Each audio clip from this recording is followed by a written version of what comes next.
I think that going back to school has been one of the best decisions that I've ever made, probably. I definitely feel less uneasy than I did when the pandemic started, and I feel like I have more direction. Absolutely. Hi, this is Gaji. This is my last video for the Campus Ledger, and I really wanted to explore people who returned to school during the pandemic. I'm actually in that boat. I was an assistant manager, and the pandemic really shook things up for me, and so I went back to school. There's quite a few people in my community who were in the same boat, and I met a few other people in my classes that also experienced the same thing. Yeah, I tried to go full-time my first semester, but it was kind of a lot. So, I mean, the salon space that I'm in, I own. So I am a business owner and a stylist and a student. So it can get to be a bit like a lot. So I try to stay around like 9 hours and just do as much as I can. Sometimes I worry that I push it a little bit, though, right? Because I'm not a skilled worker. And so I'm pretty replaceable, ultimately, at the place that I work. I've been doing full-time school, technically 12 hours each semester. And then I have been working full-time as well. I work about 45 hours a week. It is still like a service industry that is really taxing, and physically I don't feel like it has like a lot of longevity as a career.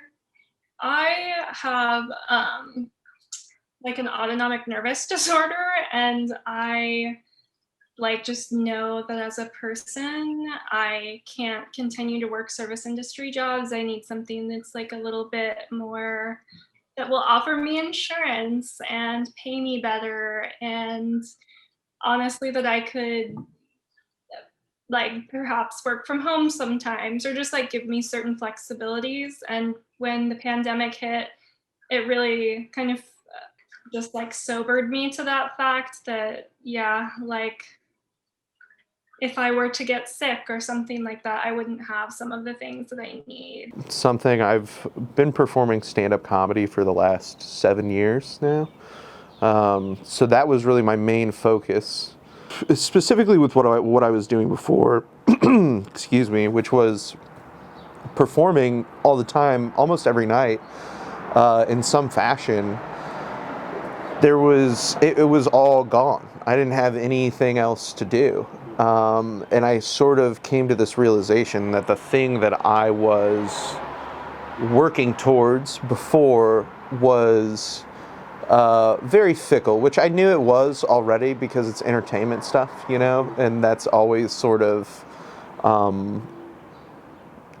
you know, it's always really lofty, and it's not that I was expecting to be, you know, the biggest, most famous comedian of all time, but you know, it was at that point it was a decent paying part-time job for me, and it was gone. I didn't have that anymore. I mean, it can be draining, but ultimately I feel like it's almost been the only way I know how to keep going forward. Just like with the pandemic, it's like if you stop, you kind of like really think about it and like everything that's going on. And so for me, like it was almost just like easier to spend all of my time doing something. In order to be able to move forward in my life and sort of be comfortable throughout it going forward, I was going to need to broaden my horizons in some way. And that is sort of what led me to deciding to go back to school. Thank you for watching this video. This is a follow-up to my previous video, which is about professors and their experiences during the pandemic. Feel free to check that one out. And this is Gaji Wang reporting for the Campus Ledger.